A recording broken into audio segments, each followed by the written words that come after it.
E agora, vocês estão me ouvindo?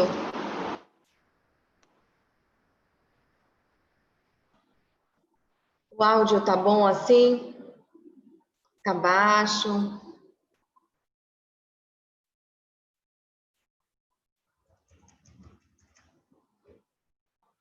Eu preciso que alguém fale comigo só para eu testar se eu consigo ouvir bem vocês, por favor.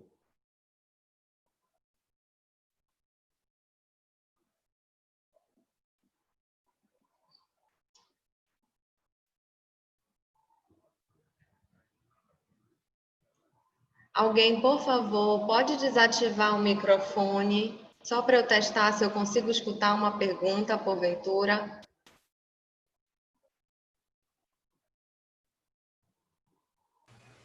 Bom dia, professora. Obrigada, Viviane. É você? Sim, Tá sou ótimo, eu. escutando muito bem. É porque eu acabei pegando o fone errado, aí achei que eu fosse ter problema com isso. Mas está Tá, tudo funcionando direitinho. Eu vou dar 5 minutinhos para a gente começar, tá bom? tá. Pode desligar? O áudio, sim, fique à vontade. Obrigada. Obrigada.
Bom dia, gente. Então vamos começar.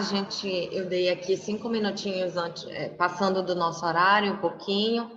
Estão me ouvindo bem, né? Beleza. A ideia, gente, da gente ter a oportunidade agora de trabalhar pelo Zoom de forma constante, aqui na Examais, é de que haja uma interação maior entre professor e alunos, tá? Então, a queixa que os alunos tinham é que ficava difícil de esclarecer uma dúvida, tinha que fazer pergunta, o professor demorava a responder, ou então a dúvida aparecia na hora e depois acabava passando batido, enfim. Então, a ideia é que vocês tenham esse contato mais próximo, ok? Para isso, eu preciso de fato que vocês interajam comigo. Então, apesar de vocês estarem entrando com o microfone desligado, com a câmera desligada, vocês podem a todo momento me interromper, tá? Agora, como eu ainda não estou fazendo a apresentação da aula, eu consigo visualizar com facilidade o chat, tá? Mas durante a apresentação da aula fica complicado, porque ou a gente presta atenção porque a gente está falando, ou a gente fica lendo o chat. Então, se vocês tiverem alguma dúvida no transcorrer da aula, por gentileza, desbloqueiem o microfone e podem fazer a pergunta, podem tirar dúvida. É para isso que a gente está aqui, tá? Eu sei que talvez essa não seja a melhor forma de trabalhar, mas temporariamente é o que nós temos, né? Em virtude da situação em que nós estamos vivendo, de pandemia. E o que a gente vai fazer? Vou falar um pouquinho agora sobre a disciplina, tá? A disciplina que vocês estão começando hoje chama Dentística 2, ok? Então, todos vocês passaram pela disciplina de Dentística 1, que é uma disciplina essencialmente laboratorial. Poxa, professora, mas nós não fizemos a nossa prática de laboratório. Nós já temos um plano de reposição desse conteúdo de laboratório, tá, gente? Então, assim que for permitido legalmente a reposição desses conteúdos, eles serão repostos. Então, podem ficar tranquilos em relação a isso. Professor, eu vou passar para a clínica sem ter feito uma restauração em laboratório, apesar de que algumas turmas fizeram. Eu era professora da A e da C, não é isso? Então, eu pude acompanhar alguns. Da B, eu não tive muito contato, na verdade, já só no final, nas aulas teóricas. No laboratório, não. Mas, enfim, todo o conteúdo prático que ficou pendente, ele será reposto, tá? Vocês querem fazer alguma pergunta em relação a isso?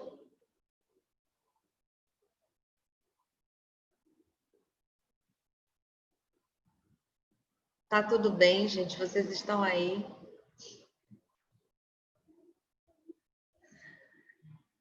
Clínica, beleza. A disciplina de Dentística 2, ela também é uma disciplina 50% prática, 50% teórica, tá? A prática na Dentística 2 é essencialmente clínica. Então, vocês vão atender o paciente e vocês vão fazer procedimentos restauradores nesse paciente. Lógico que nós não vamos autorizar todo tipo de procedimento restaurador, certo? Mas as cavidades de classe 1, 2, 3, 4 e 5, que se adequarem às clínicas de dentística, essas todas vocês vão poder realizar. Num primeiro momento, a gente inicia pelas cavidades de classe 1 e 2. Nós damos preferência para essas cavidades, porque são cavidades que vocês acabam treinando mais em laboratório. A partir daí, a gente libera as demais cavidades, ok? Bom, eu não tenho como dizer para vocês hoje que dia que nós teremos clínica de dentística 2, até porque assim que voltarem as atividades práticas, eu acredito que a gente deva dar prioridade ao conteúdo prático do quinto semestre que foi perdido. Perdido não, na verdade não foi praticado, tá? Para que a gente possa, de fato, começar a clínica. Então, o que nós vamos fazer nesse primeiro momento, gente, é adiantar o conteúdo teórico. Existem previsões de retorno, né, por parte da prefeitura, do governo. É o Lucas. Quem é Lucas? Lucas, por favor, desligue seu áudio. Obrigada. Para quem final de setembro, no meio de setembro, início de setembro, não sei dizer a exata data, para que haja uma retomada ativa dessas atividades, tá? Bom, mas eu não tenho como estimar isso para vocês, certo? Porque não é algo que depende de mim e também não depende da Examate, tá? Uma pergunta que, assim, muitos me fizeram por WhatsApp. Ah, professora, porque faculdade X e Y voltaram a atividades práticas? Bom, gente, o que eu posso dizer para vocês é que a instituição ela está muito mais ansiosa em poder voltar, retomar as atividades práticas do que vocês alunos, tá? Só que isso precisa ocorrer dentro da legalidade, tá? Em termos de estrutura, a Isamar já se equipou com as recomendações do MEC, Ministério da Saúde, inclusive. Então, estruturalmente, a instituição está preparada para o retorno. Porém, é uma questão legal mesmo, tá? Então, assim que for possível, dentro da legalidade, vocês vão retomar as atividades práticas, ok? Por isso também que eu não vou apresentar para vocês hoje ainda o plano de aula, tá? Porque na minha concepção fica muito complicado eu apresentar para vocês um plano de como vai ocorrer a disciplina em termos avaliativos, se eu não sei, eu não tenho previsão ainda da retomada das atividades práticas, tá? De modo geral, a disciplina funciona da seguinte forma: 50% do conteúdo é avaliado numa prova teórica, valendo 5 pontos, e 50% da nota proveniente de uma atividade prática, que são as práticas de clínica, atendimento de paciente, tá? Porém, até que a gente tenha um posicionamento correto, definitivo, concreto, né, da retomada dessa atividade prática, então é lógico que eu não vou ter como avaliá-los na atividade prática, tá? Então, nesse momento, nós faremos atividades avaliativas referentes ao conteúdo teórico, ok? E eu vou passar para vocês uma atividade que é uma atividade teórico-prática, que é fundamental para a nossa disciplina, que é a elaboração de um plano de tratamento, tá, gente? Então, antes de tudo, é essencial que o aluno, ao se deparar com o paciente, consiga, primeiro, fazer uma boa anamnese desse paciente, e eu sei que vocês já devem ter aprendido isso em outras disciplinas, não é esse o meu objetivo aqui, tá? Então, eu estou pressupondo que todos vocês conseguem fazer uma excelente anamnese no paciente, tá?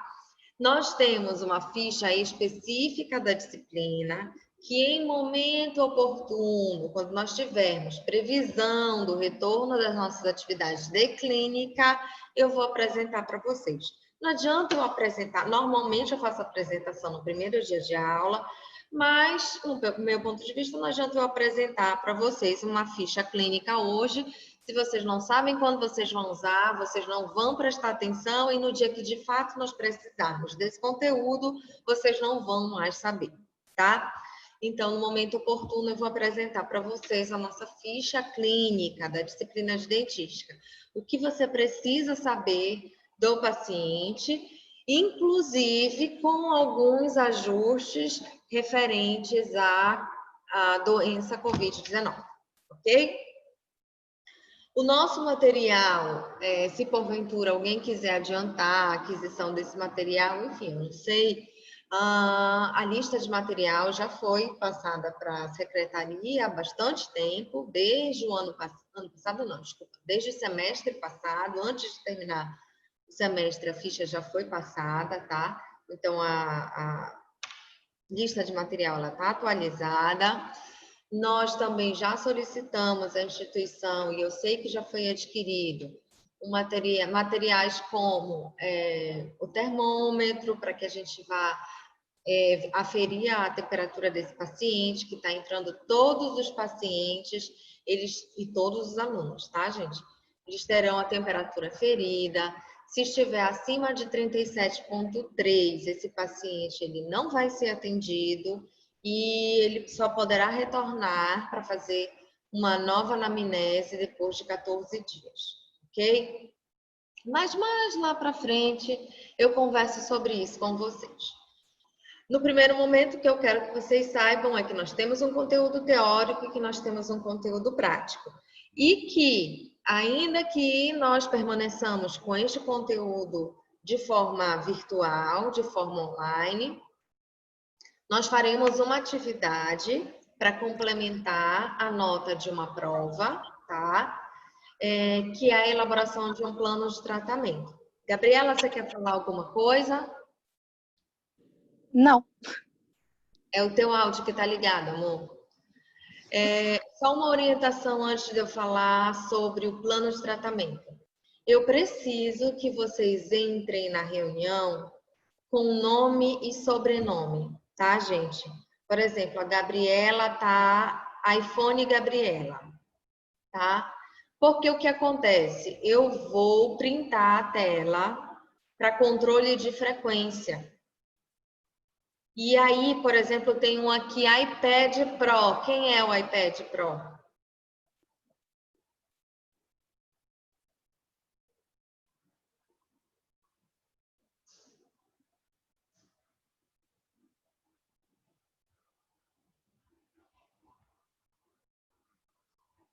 Tem 2 iPads Pro.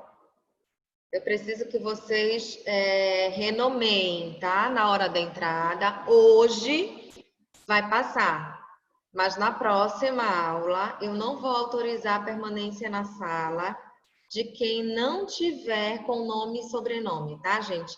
Isso é uma medida de segurança, inclusive, para as nossas reuniões, porque vocês sabem que estão acontecendo invasões de pessoas não autorizadas em reuniões com finalidades educativas, e, enfim, com postagens inadequadas, comentários inadequados, enfim. Então, para que a gente mantenha segurança para todos nós, eu vou banir da sala quem não tiver com nome e sobrenome identificando, tá bom? Não precisa ficar com a câmera ligada se você não estiver sentindo vontade para isso. Também não é proibido, vocês podem usar a câmera sem problema algum, tá? Só tenham esse cuidado, por gentileza, ok? Bom, em relação ao plano de tratamento, eu vou dividir a turma, eu preciso saber mais ou menos quantos alunos eu vou ter participando da disciplina. Por hora eu tenho 38 alunos. E vou dar para cada grupo de alunos, tá? Um caso clínico. Se possível, eu vou enviar fotografias desse caso clínico, tá? E vou contar a historinha do paciente para vocês. Cada grupo vai receber o seu caso, ok? Simulando uma situação clínica, gente. O que eu vou querer de vocês nesse trabalho? Eu vou querer que vocês estabeleçam um plano de tratamento para esse paciente. Agora, quando eu falo de plano de tratamento, eu não estou falando um plano de tratamento para a disciplina de dentística. Eu estou falando de um plano de tratamento do paciente. Então, imaginem que o paciente foi ao consultório, tá? E aí ele chegou ao consultório com você, com uma série de problemas odontológicos a serem resolvidos, endo, pério, prótese, dentística, cirurgia, enfim. E você vai precisar identificar quais as necessidades prioritárias desse paciente. Por onde eu vou começar? Porque senão, gente, o que acontece na clínica é que o aluno chama o paciente senta na cadeira, aí o aluno faz aquela anamnese básica, né? Nome, dados pessoais, né? Endereço, história médica, enfim. Termina isso, ele vem com a gente e diz assim: pronto, professora, preenche a ficha do paciente. E agora, o que é que eu faço? Né? Então, vocês precisam saber o que fazer. Vocês precisam saber por onde começar. O que é prioridade? Um dentinho que está com uma restauração, precisando ser substituída. A restauração está anatomicamente feia, ou está com manchamento marginal, ou é uma cárie mesmo na região anterior. E o paciente, ao mesmo tempo, tem um monte de raiz residual para tirar, ou um abscesso localizado em determinado elemento. Por onde eu começo? Né? Qual é a prioridade daquele paciente? E isso vocês vão aprender numa aula teórica, que é a nossa primeira, normalmente é o nosso primeiro conteúdo, tá? A aula chama Planos de Tratamento em Dentística. Eu alterei um pouquinho esse cronograma, porque essa primeira aula é uma aula pesada, tá? É uma aula longa, é uma aula cansativa. E como era o meu primeiro contato com vocês, no sexto semestre, eu preferi ver um conteúdo um pouco mais leve e na próxima aula a gente conversa sobre planos de tratamento, certo? Vocês entenderam mais ou menos o funcionamento da disciplina? Eu sei que eu não falei sobre avaliação, né? Como é que vai ser, quanto vai ser o valor, a pontuação de cada item, mas é porque isso, na verdade, só vai ser definido de forma definitiva a partir do momento que eu tiver uma data para o nosso retorno das atividades práticas. Porque retornando às atividades práticas, eu tenho como atribuir nota a estas atividades. Enquanto nós não tivermos atividades práticas, eu vou pontuar apenas o conteúdo que está sendo ministrado de forma teórica e dividir com essa pontuação dessa atividade que eu acabei de explicar para vocês e que eu vou explicar no momento correto novamente para ficar bem claro. Tudo certo? Alguma dúvida?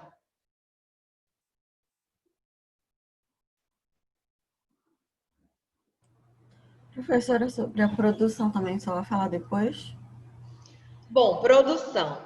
Eu tenho isso, gente, tudo no plano de aula, tá? Por que eu não quis dar hoje o plano de aula? Quem foi que me perguntou? Desculpa, eu não prestei atenção. Nome? Lívia. Clívia, amor, deixa eu te dizer. Se a aula começasse hoje, a aula prática, eu ia te dizer, ó, você tem que me entregar 2 restaurações em dente posterior classe 1 e uma restauração em dente posterior classe 2, tá? Mas a aula não começa hoje. Então, vamos dizer que a aula começa daqui a 15 dias, a prática, tá? Eu não posso te cobrar a mesma produção de que se começasse hoje, porque você vai ter menos tempo para cumprir essa produção. Você entendeu? Então, eu só vou passar para vocês o mínimo de produção que será exigido pela disciplina a partir do momento que eu tiver uma data para que a gente retorne às nossas atividades práticas. Deu para entender por que eu não apresentei o plano de aula? Não adianta eu ficar falando para vocês aqui, olha, para a segunda verificação vocês vão ter que fazer tantos dentes anteriores, tantas classes 3, tantas classes 4, Porque eu não sei que dia isso vai acontecer. Então, não tenho como planejar quantas clínicas vocês terão no decorrer da primeira verificação ou no decorrer da segunda verificação, para que eu estabeleça uma produção mínima para cada período. Deu para entender? Então, neste momento, não se preocupem com produção. Assim que a ESA+ se posicionar em relação a um retorno das atividades práticas, lembrando que isso não depende da instituição, depende de uma autorização da prefeitura e do governo do estado, enfim. Aí sim, a ESA+ disse que vai retornar dia 15 de setembro. Eu estou chutando, gente, é um exemplo, tá? 15 de setembro. Aí eu conto quantas semanas nós teremos até a data da primeira verificação, até a data da segunda verificação e já entrego para vocês toda a produção mínima que será exigida. Ficou claro? Beleza. Então, gente, eu vou agora começar o nosso conteúdo teórico, tá? A nossa primeira aula de Dentística 2, ela vai ser um conteúdo que normalmente não é a minha primeira aula, mas que eu preferi começar assim, como eu já expliquei para vocês, porque é uma aula mais leve, é um conteúdo mais tranquilo, que vocês já devem ter visto em algum momento no curso, tá? Claro que eu não vou repetir tudo que vocês já viram. Nós vamos ter, sim, no início, uma etapa que é uma revisão, mas eu vou dar um enfoque mais clínico, no sentido de diagnóstico de lesão de cárie, que é essencial para que a disciplina de dentística 2 funcione, né? Então, eu preciso que vocês sentem o paciente de vocês na cadeira e que vocês não tenham dúvida do que é cárie e do que não é cárie, tá? Só um minuto que não quer apresentar aqui, vamos ver se vai. Agora foi. Vocês estão visualizando aí, gente,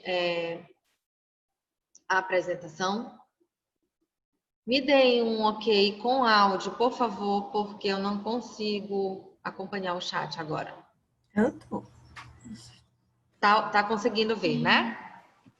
Sim, todo mundo tá conseguindo ver.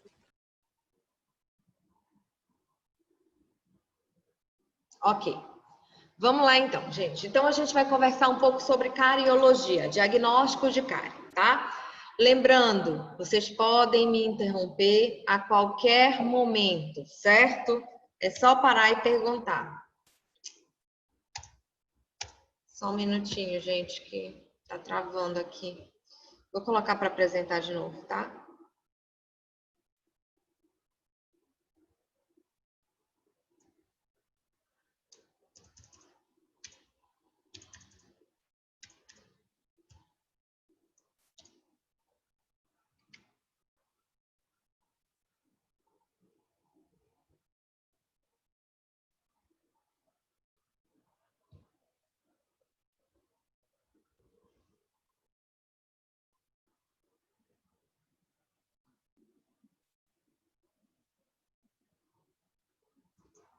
Foi. Estão visualizando?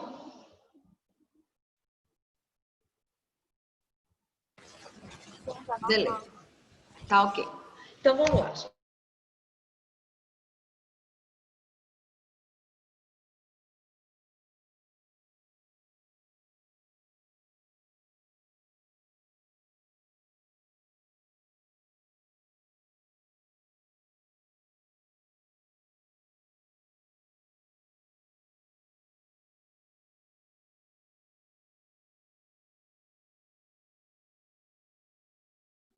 Professora, não estamos lhe ouvindo.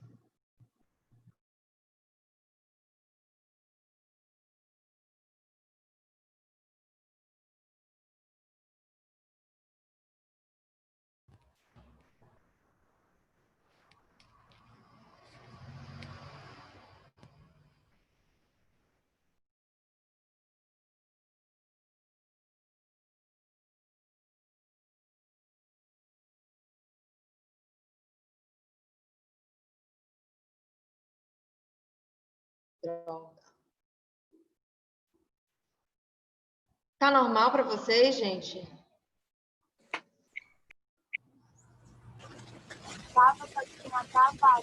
Não, professora. Vou apresentar de novo, vamos lá. E agora? Agora sim, professora. Pronto. Mas aí vocês conseguiram me ouvir, né? Em relação ao conceito de cárie? Não. Vamos lá. Não. É porque deu uma mensagem aqui de conexão estável. Eu estou no carro. Mas vamos lá. Bom, então o que eu falei é que o conceito de cárie já é algo que é bem estabelecido na literatura já tem algum tempo, né?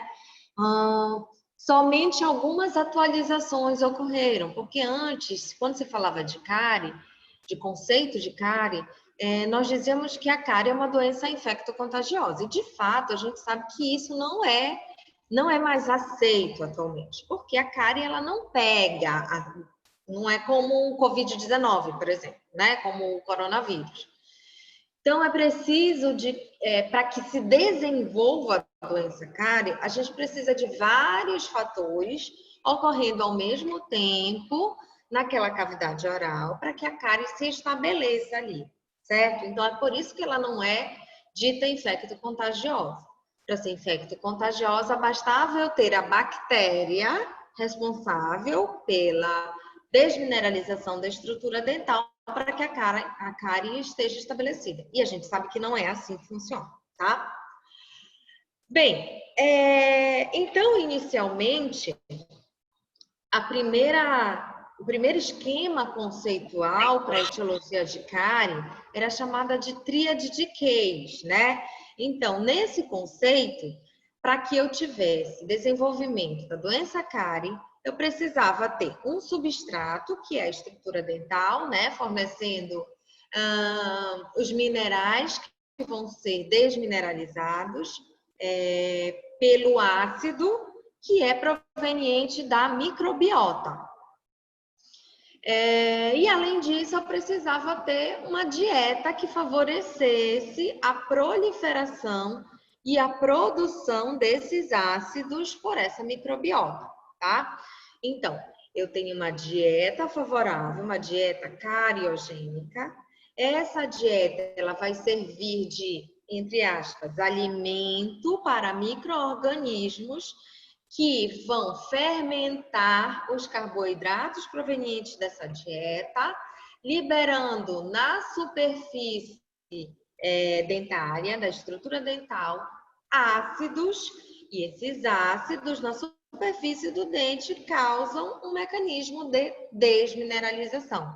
Ou seja, o conteúdo mineral que faz parte da estrutura dental, ele é solubilizado, deixando essa superfície mais porosa. Esta superfície mais porosa facilita a infiltração, a penetração cada vez mais dos micro-organismos. Então, isso é um ciclo, tá? Então, esse foi o primeiro conceito para diagnóstico de cárie. Hoje, o conceito mais aceito, ele foi preconizado em 1986, gente. Então, vejam que o conceito de cárie é muito antigo, tá? Então, ainda hoje, esse é o conceito considerado ideal, é a modificação de Newbron. Então, o que Newbron fez? Ele atualizou a tríade de Case, né, que fala sobre a microbiota, dieta e dente, e ele acrescentou um quarto fator etiológico, que é o tempo. Então, não adianta só eu ter o dente, a dieta e o micro-organismo se esses três fatores estiverem presentes em momentos diferentes naquela cavidade oral. De repente, em um determinado momento, eu tenho o dente e eu tenho a microbiota, mas a dieta cariogênica não está presente. Portanto, eu não terei a evolução daquele processo para o estabelecimento da doença cárie, tá? Ou eu tenho a dieta e tenho um dente, mas a quantidade de microbiota não é suficiente para causar uma desmineralização grande, caracterizando a presença da doença cárie. Então, o tempo é essencial para que haja, de fato, o estabelecimento da doença. Tudo certo até aqui? Bom, estes são considerados os fatores etiológicos primários da doença. Dente, substrato, dieta cariogênica, micro-organismos atuando todos ao mesmo momento, no mesmo tempo naquela cavidade oral. Porém, existem alguns outros fatores que são ditos fatores secundários, portanto, menos importantes. Eles não são fatores determinantes para o estabelecimento da doença. Eles contribuem, de alguma forma, facilitando a ação daqueles primeiros que nós acabamos de conversar, tá? Então, vejam bem, a doença cárie é uma doença que atua desmineralizando a superfície dental, certo? Então, qualquer fator que prejudique a mineralização do dente, ele pode ser considerado um fator secundário. Exemplo clínico, para ficar claro. Existem malformações da estrutura do esmalte que ocorrem no momento da odontogênese. Por exemplo, a hipomineralização ou hipoplasia do esmalte, tá? Que é caracterizado clinicamente pela presença de manchas brancas na superfície de esmalte. Essa mancha ela pode ser mais superficial ou pode ser um pouco mais profunda, tá? E naquela região da mancha, a gente tem uma menor quantidade de conteúdo mineral naquele esmalte. Então, a gente pode dizer que aquele esmalte é um esmalte mais suscetível, porque é um esmalte menos mineralizado, tá? Significa dizer que aquele paciente portador de uma hipoplasia em esmalte, ele obrigatoriamente é um paciente que vai ter cárie? Não, não é verdade. Por quê? Porque a cárie é uma doença multifatorial. Então, eu preciso de mais fatores que o simples fato de uma baixa mineralização em determinada área, certo? Fatores que reduzem o fluxo salivar ou que alteram as propriedades de defesa da saliva também vão contribuir para o estabelecimento da doença cárie. E vocês vão entender isso um pouquinho melhor lá na frente, quando eu falar para vocês da capacidade tampão da saliva, tá? Bom, vocês sabem que na saliva nós temos imunoglobulinas, IgG, IgM, enfim, dependendo da situação, que também vão participar desse processo inicial de defesa, tá? De controle, né, de invasão do nosso sistema como um todo, ok? Outros fatores que tornem a dieta mais cariogênica ou que favoreçam a proliferação de micro-organismos também vão contribuir para a evolução da doença cárie. Por exemplo, pacientes portadores de bractes ortodônticos, pacientes portadores de piercing nos dentes, pacientes que fazem uso de prótese total. São aparatos, né, aparelhos que estão colocados na cavidade oral que facilitam o acúmulo de placa bacteriana. Então, a placa bacteriana é o meio que o micro-organismo tem para adesão, para aderência à superfície dental. Micro-organismo que está lá na língua, ele não vai conseguir liberar tantos ácidos que vão causar desmineralização da estrutura dental. Para que esse processo ocorra, precisa ocorrer a adesão ou aderência do micro-organismo na superfície dental. Por isso que a placa bacteriana, ela desempenha um papel fundamental para a evolução, para o estabelecimento da doença cárie. Tudo bem, gente? Tá tranquilo até aqui? Tá dando para acompanhar? O áudio tá bom? Vocês querem fazer alguma pergunta?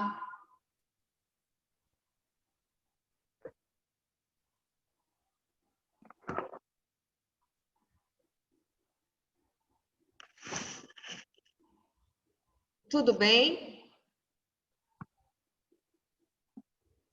Falem comigo, não me deixem Tudo falando bem, sozinho. professora. Tudo certo até agora.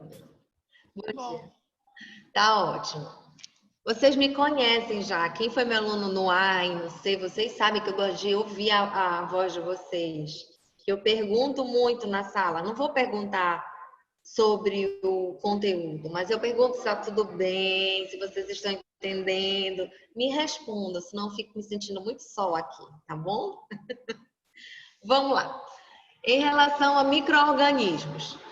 Então, nenhuma novidade em relação a micro-organismos. Vocês já devem conhecer, lá da época da cariologia, acho que era o professor André que ministrou para vocês, os principais micro-organismos associados ao estabelecimento e progressão da doença cárie, tá? Então, o que eu vou falar agora é uma revisão. Os principais são Streptococcus mutans, né?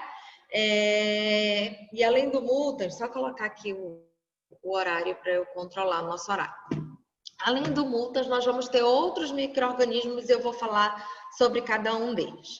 O que a gente precisa saber em relação aos micro-organismos, gente? A gente precisa entender que para que um micro-organismo consiga causar algum dano à superfície mineral da estrutura dental, ele precisa ter a capacidade de produzir ácidos provenientes da fermentação da dieta, tá? E o nome dessa propriedade é acidogênica. Então, nosso micro-organismo, para estar associado ao desenvolvimento da doença cárie, ele precisa ser acidogênico. Ele precisa produzir ácido a partir da fermentação da dieta, tá? E o que significa acidúrico? Alguém sabe me dizer?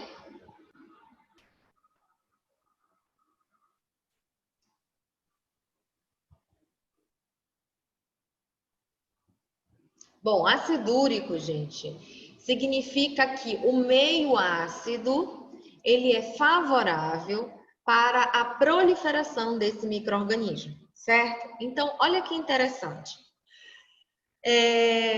O Streptococcus mutans, ele, em contato com uma dieta cariogênica, carboidratos de modo geral, açúcares, tá? Ele vai fermentar aquele carboidrato, e o resultado dessa fermentação, que ele excreta, resultante dessa fermentação, é um ácido. Então, ele excreta esse ácido sobre a superfície dental, deixando aquela superfície ácida, tá? Quanto mais ácido está ali aquele meio, mais fácil é para que haja proliferação deste mesmo micro-organismo. Certo? Diga, amor. Pode falar.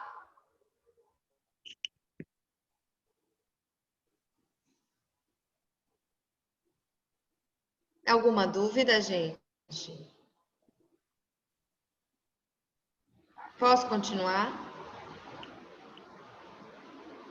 Deixa eu olhar aqui no chat. Professora, Tá. Diga. eu não entendi muito bem a diferença entre acidogênico e ácido úrico. Certo. Acidogênico, Antônio, você prefere que eu te chame de Antônio ou de Júnior? Pode ser Antônio. Tá. Acidogênico, gênese é de formação, tá? Gênese, a palavra gênese é o início, né? A formação. Então, acidogênico significa que aquele micro-organismo, ele produz ácido. Então, Streptococcus, qualquer micro-organismo associado ao desenvolvimento da cárie, ele é acidogênico, tá? Senão ele não conseguiria causar desmineralização da estrutura dental. Na verdade, gente, não é o micro-organismo que vai lá e desmineraliza. Não. O que o micro-organismo faz é liberar sobre aquela estrutura ácido. E esse ácido é responsável pela desmineralização. Entendeu o que é acidogênico, Antônio? Ok. Acidúrico é o seguinte: se o meio está ácido, eu vivo bem, eu consigo me reproduzir bem, tá? Existem micro-organismos que precisam de oxigênio. Vamos lembrar um pouquinho do que vocês aprenderam lá em micro. Existem bactérias aeróbias e bactérias anaeróbias, não é isso? Existem bactérias que precisam do oxigênio para proliferação e existem bactérias que se proliferam melhor em ambientes na ausência do oxigênio, certo? Acidúrico é mais ou menos isso. O micro-organismo que é acidúrico, ele precisa que o pH do meio onde ele se encontra seja ácido para que ele consiga se estabelecer ali, para que ele consiga se reproduzir ali. Ficou claro agora? Tranquilo, professor. Obrigado. Nada. Pronto, gente, ó, sempre que tiver uma dúvida, podem falar, tá? Porque a sua dúvida pode ser a dúvida dos seus colegas, tá bom? Então, vamos lá. Entendemos que o mutans, ele é acidogênico e ele é acidúrico. Ele transporta açúcares para o interior da célula. Que diabo é esse açúcar, né? Esse açúcar, ele é proveniente da nossa dieta, da nossa alimentação. Então, toda vez que a gente come um pão, um bolo, um doce, uma fruta, a fruta tem açúcar, só que é um açúcar natural, a frutose, né? É menos crítico do que a sacarose, que é um açúcar artificial, certo? Então ele vai, não é aquela história, né, do bichinho que vem e come o pedaço do bolo que ficou na sua boca. Isso a gente conta para criancinha, né, gente? Então a bactéria não vai lá comer o açúcar, ela fermenta aquele açúcar, ela fagocita, né? Ela coloca para dentro da célula aquela molécula de açúcar, fermenta aquela molécula. Como resultado, para a bactéria, ela produz ATP, que é essencial para a manutenção daquele ser, daquela espécie, né? E como resultado, ela excreta ácido. Como a bactéria está aderida à superfície do dente por meio da placa bacteriana, esse ácido vai ser excretado ali na placa bacteriana, na superfície dental. E é esse ácido, o que é um ácido, né? O pH do ácido é um pH baixo, né? E aí vão acontecer trocas iônicas. O dente, ele é formado por cálcio, por minerais, certo? Fosfato. Então, quando o pH do meio fica ácido, a ideia é sempre que haja um equilíbrio. Quando foge do equilíbrio, ocorrem movimentações iônicas até que se estabeleça um novo equilíbrio, tá? Isso vocês viram lá no cursinho, no convênio, sei lá, em química. Lembrem, puxa na memória que vocês vão relembrar. Então, o que acontece? O pH ficou ácido, parte desses minerais, eles vão ser deslocados da estrutura dental para o meio, na tentativa de equilibrar, tá? E é essa saída de mineral da estrutura dental que caracteriza o processo de desmineralização. E é assim que inicia o processo cariogênico. Então, vai começar com um buracão? Não, não vai começar com um buracão. Primeiro, aquela superfície ela vai se tornar mais porosa. E se esses episódios de desmineralização ocorrerem de forma constante, toda hora, um atrás do outro, essas porosidades vão aumentando cada vez mais, até que aquela superfície do esmalte fica frágil, como uma casca de ovo, por exemplo. E aí acontece a ruptura daquela superfície, expondo o tecido abaixo do esmalte, que é dentina, tá? Deu para entender isso, gente? Mais uma coisa, professor, então, quer dizer, quando ela fica frágil, digamos, a estrutura, as forças mastigatórias também podem influir nisso? Sim, se você está com um processo, a gente vai conversar sobre isso mais lá na frente. Quando esses episódios de desmineralização eles ocorrem constantemente, a gente tem um sinal clínico disso, né? E qual é o sinal clínico? Primeiro sinal clínico para diagnóstico de cárie, mancha branca, tá? Então, quando a gente tem uma área de um dente com acúmulo de placa bacteriana, em que a gente localiza uma região esbranquiçada, significa que naquela região eu tenho uma área desmineralizada, uma área frágil.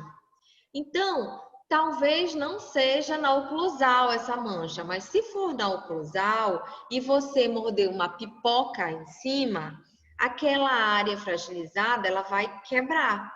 E aí o paciente diz, quando vai procurar o dentista, diz assim, ó, professora ou doutora, ó, não tinha nada nesse meu dente, não tinha nenhum buraco. E aí eu fui comer uma pipoca, olha o que aconteceu. A culpa é da pipoca? Não é da pipoca. Já existia ali um processo de cárie em andamento, só que não estava cavitada. E aí o esforço mastigatório em cima da área que sofreu desmineralização vai levar à ruptura, tá? Ah, mas a culpa não é da mastigação. Deu para entender a diferença? É pelo mesmo motivo que eu não posso pegar uma sonda exploradora e passar com força numa área de mancha branca, porque é uma área fragilizada. Se eu passo com força ali, eu posso cavitar aquela área. Enquanto não há cavitação, eu não preciso restaurar. Eu vou apenas remineralizar aquela estrutura. A partir do momento que eu causo uma cavitação, ou seja, uma ruptura na linha de continuidade daquele esmalte, aí eu preciso fazer um procedimento restaurador. Aí a dentística vai entrar. Entenderam, amores?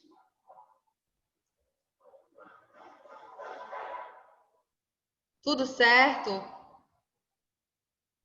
Essa remineralização é para inativar a cárie, né? Fernanda, você pode abrir um pouquinho mais, ou falar um pouquinho mais alto, amor? Não te escutei. Essa desmineralização é para inativar a cárie?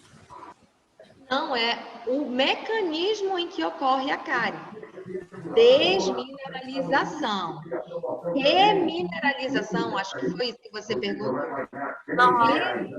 Remineralização, você está devolvendo àquela superfície porosa os minerais que foram perdidos, tá?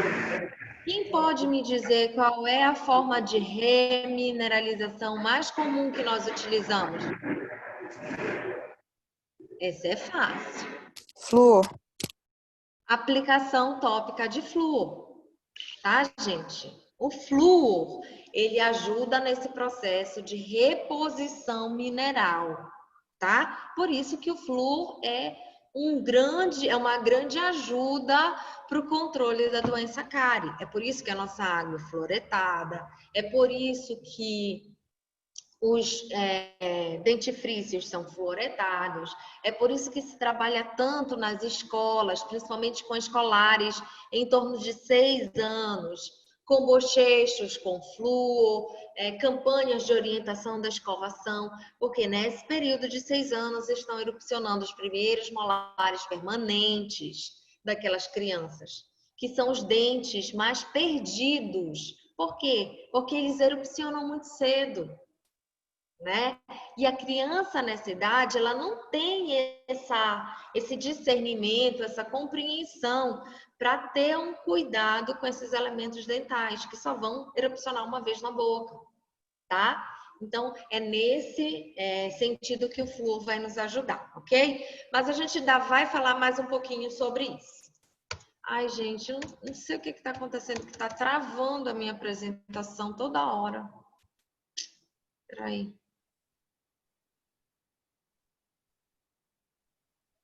Aí eu tenho que ficar voltando.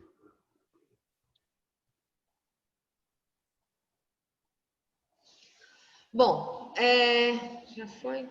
Foi. Um outro micro-organismo que participa do processo da doença cárie são os lactobacilos, tá? Os lactobacilos, eles também são acidogênicos, tá? Que é o mesmo que dizer, produzem ácido a partir da fermentação de açúcares. Porém, eles têm uma diferença em relação aos Streptococcus mutans. Os mutans, eles são considerados os primeiros colonizadores da placa bacteriana. Então, vamos lembrar disso. Quando a gente passa algum tempo sem escovar os dentes, isso é normal, tá, gente? Isso vai acontecer com todo mundo e não só no dente. Isso acontece em qualquer superfície que fique em contato com um líquido, tá? Vamos lembrar, lá na casa de vocês, enfim, qualquer lugar, pensem aí.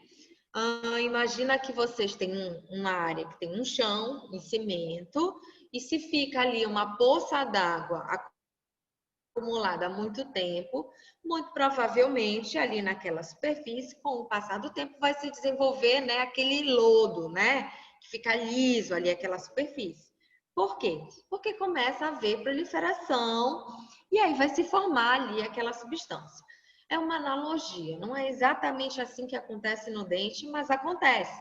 Então, a nossa boca, ela é o tempo todo umedecida por saliva. E aí é natural que haja uma precipitação de proteínas, enfim, de determinadas substâncias na superfície dental, que inicialmente a gente chama de biofilme. O biofilme, que é essa massinha que fica deposta no dente, inicialmente ele é estéril, ou seja, ele não é colonizado por nenhum micro-organismo. É só em decorrência da presença da saliva, tá? Só que é o ambiente perfeito para a proliferação de muitos micro-organismos, tá? Então, o Streptococcus mutans, ele vê ali naquela placa bacteriana, imagina que é o sofá da casa de vocês. Então, opa, olha o que eu achei ali, eu vou me apossar daquela placa. E aí ele fica ali colonizando aquela placa e a partir do momento que você oferece para ele açúcares, ele começa a fermentar esses açúcares e inicia aquele processo de desmineralização que eu expliquei antes. Os lactobacilos, eles são preguiçosos. Eles têm preguiça de arrumar a placa bacteriana para que eles sejam o primeiro a colonizar ali aquela placa. Eles só entram, eles só colonizam a placa, eles só fazem fazer parte da microbiota da placa bacteriana a partir do momento que alguém já foi lá e arrumou a casa, tá? Então, normalmente, eles não estão associados no estabelecimento da doença cárie, no início da doença cárie. Em geral, eles estão associados à progressão da doença. Traduzindo, o estreptococo já foi lá, já tomou conta da placa bacteriana, já deixou a placa bacteriana ácida do jeito que o lactobacillus gosta. Aí ele vai lá e chega, valeu, Streptococcus mutans, posso me dividir aqui o ambiente contigo? Eu te ajudo aí no trabalho de desmineralizar esse dente. Então, brincando, é mais ou menos assim que funciona. Tá? Então, eles não têm uma boa capacidade de adesão inicial à placa, tá? Por isso, eles estão associados à progressão, à evolução da cárie e não ao início da doença cárie. Certo, meninos? Professora? Diga, Alicia. Então, é um ácido úrico. Ele também é acidúrico, tá? Ele é acidogênico, ele é acidúrico, só que ele precisa que um micro-organismo tenha inicialmente colonizado aquela placa bacteriana. Então pode ser os dois ao mesmo tempo. Normalmente, os micro-organismos associados à cárie, eles são sempre acidogênicos e acidúricos. Eles produzem ácido, porque imagina só, como é que eu produzo ácido e não vou viver bem naquele meio ácido? Que é isso? Viver bem no meio ácido é a característica do acidúrico. Se eu produzo ácido e não vivo bem no ácido, eu vou me matar. Você entendeu? Então, Entendi. em geral, eles são acidogênicos e acidúricos. Entenderam? Entendi. Obrigada, professor. Nada, amor. Mais alguma pergunta? Posso continuar, né? Vamos lá. Um terceiro micro-organismo chama actinomyces, tá? Os actinomyces, eles estão mais associados à placa radicular, tá? As cavidades de cárie radicular, cárie na raiz do dente, ok? Por quê? Porque, em geral, eles não precisam do oxigênio, tá? Para o seu metabolismo, da mesma forma que o mutans e os lactobacilos precisam, tá? Bom, além de estarem associados à cárie radicular, eles são excelentes formadores de placa. Então, onde há actinomyces, é aquele paciente que escova os dentes, né? E logo depois, tipo assim, com 1 hora depois, ele já está cheio de placa bacteriana novamente. Tá? Porque esses micro-organismos, eles são excelentes formadores de placa. Entenderam qual é a relação da placa bacteriana com a doença cárie? A placa bacteriana é o atrativo que permite a adesão da bactéria àquela superfície dental, certo? Ó, já travou de novo, mas que saco.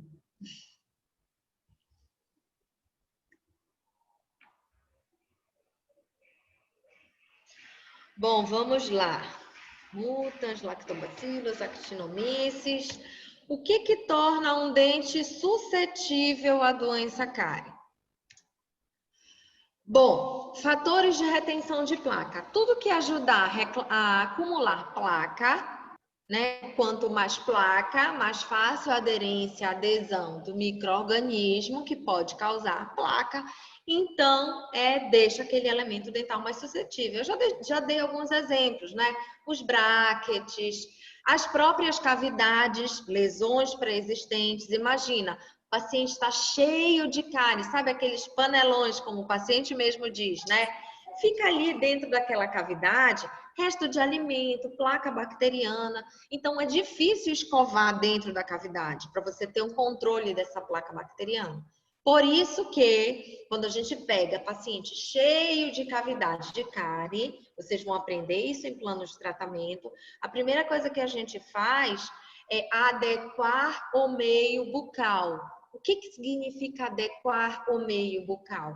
Deixar aquela cavidade oral mais fácil, para que haja... Mais fácil não, mais fácil de controlar, né? Para que seja mais fácil para o paciente controlar a formação de placa bacteriana naquela cavidade oral. Se está cheio de buraco, é difícil para ele controlar, porque ele não vai escovar dentro do buraco, ele não vai escovar dentro da cavidade, tá? Idade pós-eruptiva do elemento dental. O que significa isso, gente? Quando erupciona um dente na nossa cavidade oral, aquele esmalte que acabou de erupcionar, ele não está com seu processo de mineralização totalmente completo. O grau, a quantidade de minerais naquele dente, ela ainda não chegou ao máximo. É preciso que aquele dente permaneça por determinado tempo na cavidade oral. Esse tempo, existem vários tempos relatados na literatura, tá, gente? Então, alguns autores falam em 6 meses, alguns autores dizem até que demora 1 ano para que aquele esmalte se torne totalmente mineralizado, tá? O que eu quero dizer com isso? Mais uma vez, eu vou falar das crianças por volta dos 6 anos de idade, 5, 6 anos de idade. Porque nesta fase, erupciona-se o primeiro molar permanente. E quando ele erupciona, por não ter essa mineralização completa, ele já é menos mineralizado. Então, se ali há uma deposição de placa bacteriana colonizada por micro-organismos produtores de ácido, acidogênicos, e que vivem bem em meio ácido, acidúricos, é muito mais fácil que haja o estabelecimento de uma lesão cariosa naquele elemento dental do que num adulto de 25 anos. Por quê? Porque aquele molar no adulto de 25 anos, ele erupcionou aos 6. Ele está desde os 6 na boca do paciente. Então, ele já chegou ao grau máximo de mineralização, certo? Então, o primeiro molar do paciente de 25 e o primeiro... Quem é que tem o primeiro molar mais suscetível? A criança de 6 anos ou o paciente de 25 anos? A criança mais suscetível. A criança de 6 anos tem o dente mais suscetível. Por quê? Porque aquele primeiro molar erupcionado, ele ainda não completou totalmente o seu ciclo de mineralização. O esmalte, tá? O esmalte daquele primeiro molar não completou totalmente o processo de mineralização, certo? Então, ele está mais exposto. Por isso que as políticas públicas todas são voltadas para escolares nesta idade, 6 anos, tá? É uma idade bastante decisiva para o controle de cárie, ok? E se eu alterar a saliva do meu paciente, eu também posso deixar esse meu paciente mais suscetível à doença. Por quê? A saliva, gente, primeiro, ela funciona como um agente de limpeza. Ela lava ali a superfície dos dentes, tá? Então, quando eu tenho um menor fluxo salivar, eu tenho um paciente mais suscetível ao desenvolvimento da cárie. Exemplos: pacientes que tomam determinadas medicações que têm como efeito adverso xerostomia, tá? Que é a diminuição do fluxo salivar. Menos fluxo, mais suscetível à cárie. Pacientes que fazem tratamentos quimioterápicos, radioterápicos, em geral, eles têm uma redução do fluxo salivar. E, em geral, eles começam a apresentar mais lesões de cárie. Ah, mas foi só porque diminuiu o fluxo de saliva? Alguém pode me responder? Que só o fato de eu tirar a quantidade, diminuir a quantidade de saliva, obrigatoriamente o paciente ele vai ter cárie? É regra? Não é regra, gente, porque a cárie ela é multifatorial. Eu preciso de vários fatores acontecendo ao mesmo tempo, mas ele é mais suscetível, tá? É mais suscetível. A ausência de fluoretos, o paciente só toma água mineral sem ser fluoretada. Não é toda água mineral que é fluoretada, tá? Ou o paciente toma água de poço artesiano. Em geral, não há, tem que, assim, o certo seria que aquela água passasse por uma análise, tá? Para saber o conteúdo mineral daquela água, tá? Mas, em geral, a quantidade de flúor, ela é bem pouquinha, então precisa fazer uma suplementação. Enfim, paciente que escova os dentes, está na moda agora, né? Com determinados fluoretos veganos, sem flúor. Eu não tenho nada contra os fluoretos veganos, tá? Mas existem alguns que não têm adição de flúor. Então, essa pessoa não tem contato com fluoretos, a não ser os da alimentação, certo? E aí há uma redução desses fluoretos nesse processo de remineralização. E a capacidade tampão da saliva, que eu vou já explicar para vocês, logo depois da dieta, ok? A dieta colabora para o desenvolvimento da doença cárie? Gente, isso vocês já sabem desde lá da escola, né? Se a gente pegar uma criança hoje, meu filho está na 5ª série, ele já aprendeu que a cárie, que é uma doença que ocorre no dente, é assim que a professora explica para ele, tem tudo a ver com o tipo de alimento que a gente come, tá? Então, se eu consumo alimentos mais cariogênicos, que são alimentos que favorecem o desenvolvimento da doença, eu sou mais suscetível ao desenvolvimento da doença. É lógico, né? Assim como quem consome muita gordura é mais suscetível ao desenvolvimento de doenças cardiovasculares, certo? Então, é uma relação direta. Que tipo de alimentos cariogênicos? Carboidratos, de modo geral, tá? Qualquer tipo de carboidratos. O que a gente esquece é que a gente associa normalmente carboidratos a açúcares, né? Então, olha os exemplos aqui, tudo muito doce. Mas massas e pães também são fontes riquíssimas em carboidratos e não são tão doces assim, não é verdade? Então, ficar atento a esse tipo de alimentação. Para a gente que é da área, que estuda, isso é muito claro, gente. Mas para o paciente que diz, mas doutora, eu odeio bombom, eu não como bolo, eu só como pão. Pão com queijo, salgado, né? Croissant, enfim. Coxinha, eu só como salgado, eu não gosto de doce. É difícil ele entender que aquele carboidrato proveniente que tem lá no pão, que tem lá na coxinha, vai virar açúcar na boca dele, certo? Então, vocês precisam esclarecer isso para o paciente. O paciente não sabe disso, ok? A gente só diz assim, evitar doce, principalmente para criança, né? E muitas vezes o pai diz, mas ele não gosta de doce. Aquela criança não gosta de doce, mas ela gosta de salgado. Que tipo de salgado? Pão, coxinha. Ele lancha todo dia no colégio sei lá, não sei o nome desse salgado. Um lanchão, né? Isso é açúcar, tá? A frequência da ingestão desse alimento também influencia no processo. Então, olha lá. Deixa eu ver aqui o nome de vocês para eu dar um exemplo. Vamos pegar um para Cristo. O Hudson. Hudson, tu gosta de doce, Hudson? O Hudson tá fake aí. Nem tá me escutando. Vamos ver mais quem tá fake aqui. Leandra. Eu.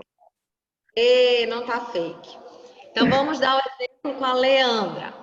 A Leandra tá aqui assistindo aqui a professora Thaís tagarelando. E aí, em casa, né, gente, bate aquela fominha, a gente vai lá na geladeira toda hora, abre, belisca uma coisa, belisca outra, vamos lá.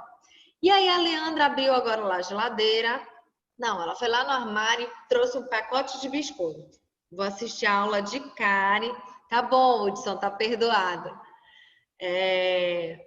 Vou assistir aquela aula de cárie com a Thaís, vou pegar um pacote de biscoito e tá na frente do computador. Liga aí a tua câmera, Leandra. Tá comendo biscoito? Leandra tá só comendo biscoito na frente da câmera, certo? Aí a Leandra comeu uns 2 biscoitinhos. Não era isso que eu queria. Continua assistindo a aula, daqui a pouco ela vai, levanta e toma um copo de suco. Passou 30 minutos, a Leandra levantou, tomou lá um copo de suco. Tomou um copo de suco e a aula continuou, levantou um pouquinho, foi lá na geladeira, tem um chocolate aqui. Comeu mais um chocolate. Então, o que acontece nesse processo, gente? Em 1 hora, a Leandra ingeriu 3 vezes alimentos cariogênicos. Em contrapartida, a Catarina Guedes, ela assistiu a aula toda, não levantou nenhum momento, não beliscou nada.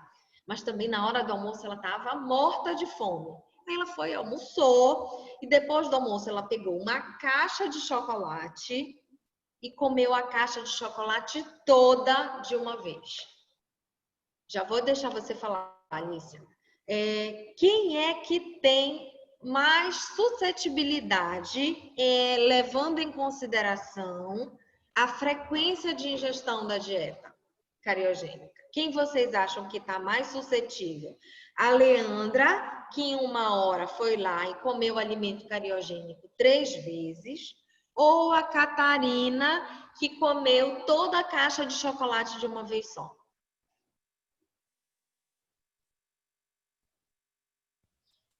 Eu acredito que é a Leandra, professora, porque aí houve tempo digamos, de cada micro-organismo se estabelecer ali naquele biofilme, se for o caso. Isso, a Leandra ela é muito mais suscetível, mas eu vou te explicar por quê, Antônio. Na verdade, não vou explicar só para ti, né? Por que a Leandra é mais suscetível, gente? Olha lá, toda vez que a gente se alimenta, independente do tipo de alimento, tá? Não é preciso que seja um alimento muito cariogênico, tá? O que acontece na nossa boca? O pH do meio cai, o pH do meio fica ácido, tá? Então, automaticamente acontece que processo? O que acontece quando cai o pH do meio na nossa boca? Como é o nome desse processo? Que é caracterizado pela saída do mineral do dente para o meio bucal. Fala, Alicia. Eu achei que era uma coisa, mas não é. Desmineralização, tá? Toda vez que nós nos alimentamos, ocorre desmineralização. Sempre, sempre, tá? Só que o que acontece? Ah, Thaís, então quer dizer que todo mundo vai ter cárie? Não, é um processo fisiológico. Lembra que eu falei para vocês que ocorre a saída do mineral do dente para o meio até que se estabeleça um equilíbrio novamente? Então, esse equilíbrio ele é alcançado através da saliva. A saliva, através de uma propriedade chamada capacidade tampão, ela neutraliza esse meio, esse pH do meio. Então, caiu o pH significa dizer que o pH ficou ácido. A saliva vai lá e levanta esse pH de novo. Então, quando o pH estava baixo, ácido, o mineral saiu do dente para o meio.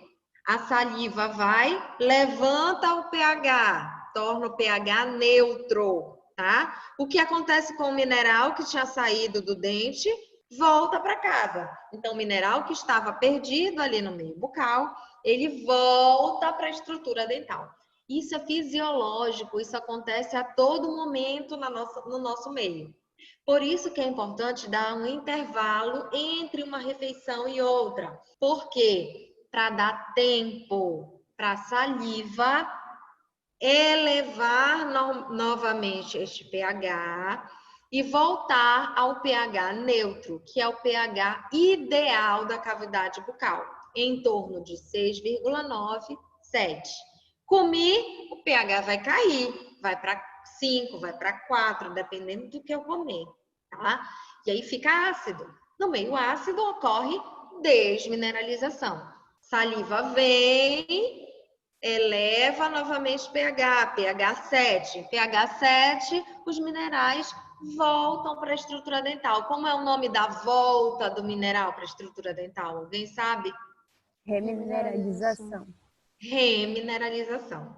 Entenderam esse processo, gente? Isso ocorre sempre. Ah, Thaís, se desmineraliza e remineraliza, eu vou ter cárie? Não. Você só vai desenvolver a doença cárie quando eu tiver mais episódios de desmineralização que remineralização. Entenderam isso, gente? Me deem um sinal de vida. Sim, professora. Ficou claro? Alguém tem alguma dúvida sobre isso? Eu vou mostrar ainda esse processo num esqueminha, mas era importante que vocês entendam. Ai, fiz tolice. Só um minutinho, deixa eu voltar para cá, para vocês verem de novo a minha apresentação.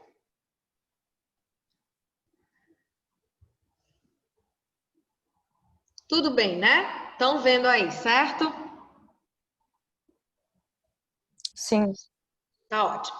Então, nós já falamos do tipo de alimento, nós já falamos da frequência, como a frequência de ingestão interfere, e agora a gente vai falar da qualidade. Entendam como qualidade, gente,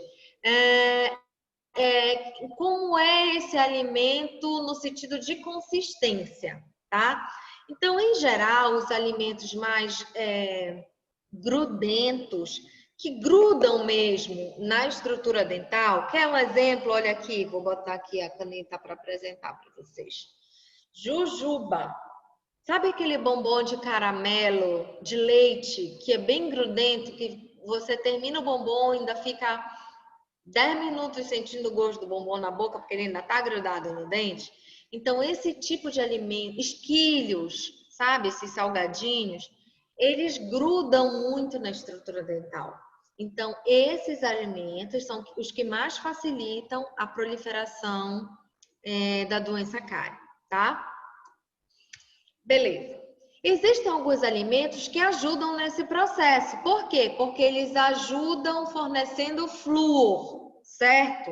Então, aqui, ó, o chá preto, o chá verde, eles têm um alto teor de flúor. Então, eles ajudam no processo de remineralização. Os vegetais verdes escuros, de modo geral, também são bons fornecedores de flúor. O queijo, ele ajuda a alcalinizar o meio, tá? Mas não significa que ele substitui a escovação, ok? Ele ajuda. E a maçã é considerado um alimento adstringente, porque ela tem essa capacidade pelo próprio atrito. Quando a gente vai comer a maçã, não é um alimento duro, né? Ela tem fibra, ela é rica em fibra. Então, o atrito da maçã sobre a superfície dental desorganiza a placa bacteriana que porventura ali esteja e dificulta a colonização dessa placa por micro-organismos, tá? Então, existem alimentos vilões, mas também existem alimentos que nos ajudam nesse processo. Então, olha lá o que eu expliquei para vocês. Os açúcares provenientes da alimentação vão ser fermentados por bactérias, né? Umbutans, os lactobacilos, até os actinomyces, tá? E como consequência, essas bactérias, elas vão excretar ácidos. Esses ácidos reduzem o pH no meio bucal, né? O pH aqui é 7, o normal, ele vai cair para 3, para 4, para 5, enfim, não importa, caracterizando a desmineralização. Desmineralização é a saída dos conteúdos minerais do esmalte, da dentina, para o meio bucal, tá? E aí, o que acontece numa situação, numa condição normal? A saliva vem por meio da sua capacidade tampão, neutraliza novamente o pH. Só que para isso, gente, ela precisa de um tempo. Por isso que eu não posso enfiar um doce atrás do outro, de 10 em 10 minutos na boca, porque senão não dá tempo da saliva neutralizar esse meio. E é lógico que a escovação também participa nesse processo. Como é que a escovação participa nesse processo, gente? Primeiro, a escovação vai fazer o controle da placa bacteriana. Quando você escova, você remove placa bacteriana. Se não tem placa bacteriana, não tem como o micro-organismo aderir na superfície dental. Segundo, a escovação com creme de dente, com dentifrício fluoretado, vai fornecer um flúor que vai remineralizar essa estrutura. Ele vai migrar para a estrutura dental, preenchendo essas lacunas do mineral que foi perdido, tá? Então, esse processo aqui é chamado de processo desmineralização, re de processo de remineralização, processo des-re. Então, se cair na prova, explique o processo des-re, é disso que eu estou me referindo, ok? Então, só para fixar a questão da saliva. Capacidade tampão da saliva. Mantém o pH constante entre 6,9 e 7. Como é que a saliva consegue isso? Ela consegue porque dentro da saliva nós temos radicais carbonato, bicarbonato, fosfato e bifosfato. São esses radicais que vão se ligar. Quando a gente fala, gente, em pH ácido, entendam que é um monte de hidrogênio livre, aquele Hzinho menos lá, Hzinho mais lá, tá? Então, são íons hidrogênios que estão livres no meio, doidos para se ligar com alguém, tá? Se não tem esses radicais da saliva, sabe com quem eles vão se ligar? Com o cálcio que saiu da estrutura dental, entendeu? Com o mineral que saiu da estrutura dental.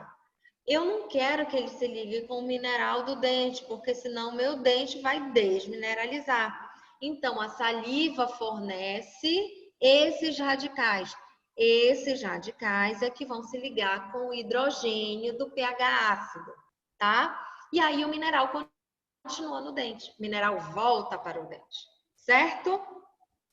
Tudo bem?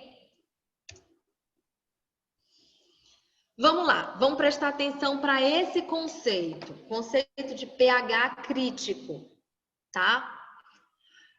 Em uma situação em que a pessoa não tem contato com fluoreto, quando o pH da boca chega em... Qual é o pH normal? Eu falei para vocês. 7, 6,9. Esse é o pH normal da boca. Fica oscilando aí nessa variação, tá? Se o pH da minha boca cair para 5,5, sem flúor, faz de conta que eu, Thaís, não consumo nada com flúor na minha alimentação, não tomo água fluoretada, não escovo os dentes com dentifrício fluoretado, ok? Então, se o meu pH chega a 5,5, o meu esmalte começa a sofrer desmineralização, tá? Então, veja que o normal é 7. Se ele cair para 6, ele caiu só um pouco, né? Tá ácido, mas eu ainda não estou tendo desmineralização do meu esmalte. Se ele cai para 5,5, eu começo a perder mineral do meu esmalte. O nome disso é pH crítico. pH crítico é o pH a partir do qual a saliva sozinha não consegue mais dar conta daquele equilíbrio entre desmineralização e remineralização. Desmineralização, remineralização. Então, o pH crítico é o pH a partir do qual começam a acontecer mais episódios de desmineralização que de remineralização. Para o esmalte sem contatos com fluoreto, quando o pH chega em 5,5, ele já é considerado um pH crítico. Para a dentina, que é um tecido menos mineralizado que o esmalte, tá? 70% do conteúdo da dentina é hidroxiapatita, que é o conteúdo mineral, tá? Porém, esse valor é menor do que o esmalte. O esmalte é quase que 99%, 95% do esmalte é conteúdo mineral, ok? Na dentina, esse conteúdo é um pouco menor. Então, veja que se na dentina sai de 7 para 6,7, basta cair um pouquinho o pH, a dentina já perde conteúdo mineral, ok? Qual é a importância do flúor nesse processo? Se eu, paciente, uso água fluoretada, tenho uma alimentação rica em flúor, escovo o dente com dentifrício fluoretado, a minha estrutura dental, ela passa a resistir mais aos episódios de baixa do pH. Então, eu só vou ter mais desmineralização que remineralização se o pH cair muito. Se ele sair de 7, que é o ideal, para 4,5. Vejam quanto caiu. Caiu muito. Vocês entenderam qual o papel do flúor nesse processo? Ficou claro isso, gente? Professora, Pode dizer. existe algum exame que a gente possa indicar ao paciente para que a gente saiba como está esse pH, se ele está equilibrado, se ele está... Existe, só que assim, como é seu nome? Desculpa, é porque eu não vi quando... Viviane. Viviane, isso oscila muito, você tá entendendo? Por exemplo, quando a gente acorda normalmente, o pH da nossa boca ele tá mais ácido e você nem comeu nada. Por quê? Porque durante a noite a quantidade de saliva produzida é menor, o fluxo salivar é menor. Então a capacidade de tampão fica comprometida, tá? Por isso também que a gente não pode dormir sem escovar os dentes, né? Por quê? Porque como tem menos saliva de noite, o pH fica ali pouco fiscalizado, vamos dizer assim, pela saliva, tá? Então, o pH chama pHmetro. Existe um equipamento que faz essa aferição. Tem até um mais simples que a gente compra na farmácia. Vocês talvez tenham feito. Vocês nunca fizeram aquele Dental Buff, que é um testezinho que a gente compra, cospe num copinho. E aí tem umas tirinhas que a gente coloca dentro para verificar qual é o pH, se está ácido, se está básico, se está neutro. Enfim, pode ser feito. Só que o que acontece? Você não está 24 horas do dia com seu paciente para verificar com que frequência ele está tendo queda no pH dele. O importante não é que o pH não caia. Vai cair, gente. O importante é que a estrutura dental seja remineralizada imediatamente após a queda do pH. Tá? Então, por isso que você tem que entender que a frequência da dieta que você está ingerindo é importante. É importante você explicar para o seu paciente que ele precisa de um tempo entre uma queda de pH e outra, para que a saliva vá lá e restabeleça o pH ideal da cavidade oral. Deu para entender, Viviane? Por que que a questão do exame de controle do pH não vai interferir tanto? Sim, professora, obrigada. Beleza. Caramba. Professora, Oi. essa questão também de dar um tempo para a volta do pH também tem a ver em relação também com o tempo da escovação após a refeição, não tem? Eu não escutei o final da tua pergunta. Tem a ver com... Da gente também ter que dar um tempo para uma nova escovação, não escovar de imediato após comer. Sim, isso está associado, não é nem ao controle de cárie, tá? Está associado a uma nova doença que tem sido uma grande realidade na odontologia atualmente, que é a erosão, abrasão, corrosão, biocorrosão, enfim. Muitos pacientes têm quadros de refluxo gastroesofágico ou então tem uma dieta rica em alimentos ácidos, sabe a história do shot de limão em jejum, né? Suco de uva integral, enfim. E esses alimentos, eles têm um pH muito baixo. Então, só o fato de você ingerir esse alimento, o pH no meio bucal já vai lá embaixo. E aí, se você escova os dentes logo em sequência, você pode causar Você pode não, você causa um determinado desgaste ali daquela superfície dental, aparecimento de lesões cervicais não cariosas, enfim. Então, isso é uma outra situação que a gente vai conversar em um outro momento, certo? Vamos focar agora aqui na questão da cárie. A gente vai conversar sobre isso, mas não é ainda o tema da nossa aula de hoje, tá bom? Professora, Bom, só para a gente finalizar, diz, amor. você poderia falar de novo sobre a dentina, por que ela desmineraliza mais? No caso, ela fica ácida com mais facilidade. Não, ela não fica ácida, ela desmineraliza com mais facilidade. Por quê? Porque ela tem menos mineral comparado ao esmalte. Tá? Então, o mineral é, vamos dizer assim, a porção mais resistente da estrutura dental, independente se esmalte ou dentina. Como no esmalte eu tenho mais hidroxiapatita, eu preciso que o pH fique mais ácido para ele começar o processo de desmineralização. A dentina, além da hidroxiapatita, eu tenho componentes orgânicos, que é o colágeno, a água, que são mais suscetíveis à ação dessas substâncias, desse pH mais ácido, degradam mais facilmente o pH ácido.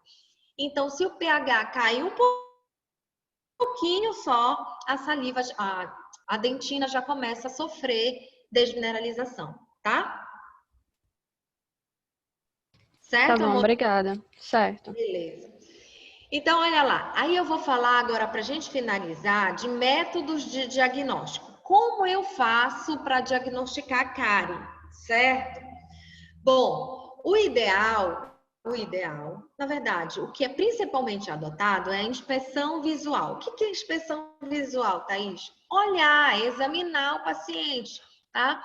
Então, você vai examinar clinicamente o seu paciente e vai procurar naquele paciente sinais da doença cárie instalada.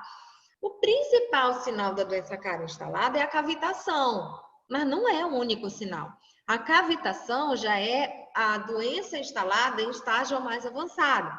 Eu posso diagnosticar cárie sem cavitação, que são as lesões de manchas brancas, tá? Então, são áreas com alteração de cor da superfície daquela estrutura dental, em geral esbranquiçadas, tá? E através do diagnóstico dessas manchas, a gente pode detectar antes que haja a cavitação. Para quê? Para que a gente faça nesse paciente um protocolo de remineralização e ele recupere a saúde, certo? Para complementar a inspeção visual, nós podemos lançar mão de exames radiográficos específicos, exames periapicais, radiografias periapicais. Qual a vantagem da radiografia periapical? Na periapical, eu consigo avaliar de forma clara a extensão da cavidade, da lesão cariosa, procurando a proximidade dessa lesão em relação à câmara pulpar, risco de exposição à câmara pulpar, tá? É como se usa a radiografia periapical. Para diagnóstico de cárie interproximal, se eu tenho dúvidas que exista uma lesão cariosa numa mesial de um molar, na distal de um molar, enfim, eu tenho que usar um exame chamado Bite Wing, ou radiografia interproximal, que é o exame indicado para fazer diagnóstico de cárie proximal, tá? Se ainda assim eu tiver dúvida, eu posso usar o afastamento interdental. Afastamento interdental, se alguém já usou o aparelho, já passou por isso. São umas borrachinhas que a gente põe entre um dente e outro, tá? O paciente vai para casa 3 dias com aquela borrachinha, depois de 3 dias ele volta, e aí você criou um espaço, um pequeno espaço ali entre um dente e outro, tira a borrachinha e você vai conseguir, através da inspeção visual, depois do afastamento, identificar se houve ou não se há ou não ali uma área de desmineralização ou se há cavitação naquela região, tá? Bem, hoje a gente vai encerrar por aqui, certo? Na próxima aula eu vou falar para vocês sobre mancha branca, para que vocês consigam identificar o que é uma mancha branca ativa, o que é uma mancha branca inativa, como tratar as duas situações, e aí a gente vai falar também um pouco sobre o plano de tratamento. Tá? E aí, foi tudo bem? Funcionou bem a nossa aula de hoje? Conseguiram entender? Conseguiram acompanhar? Não saiam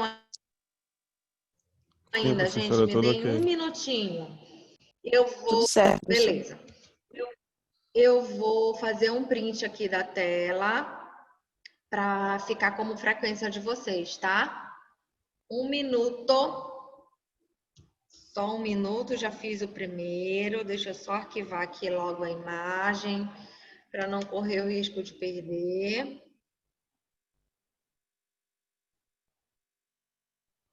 Segunda tela.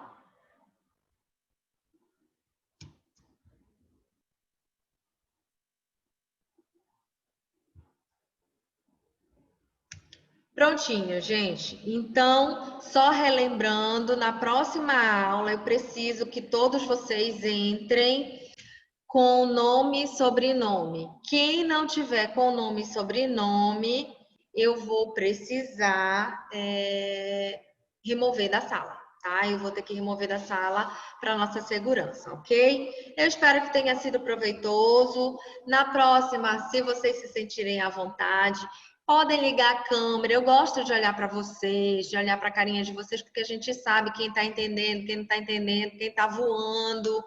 Não vou puxar a orelha por causa disso, mas é só para que para que a gente possa aproveitar melhor esse momento. A gente já está distante, já que a gente tem a oportunidade de adiantar esse conteúdo teórico, vamos tentar fazer isso da melhor maneira possível, certo? Então, pronto. Até a próxima. Vocês vão começar agora, devem começar a aula com outro professor agora, tá bom? Beijos, fiquem com Deus. Tchau, tchau.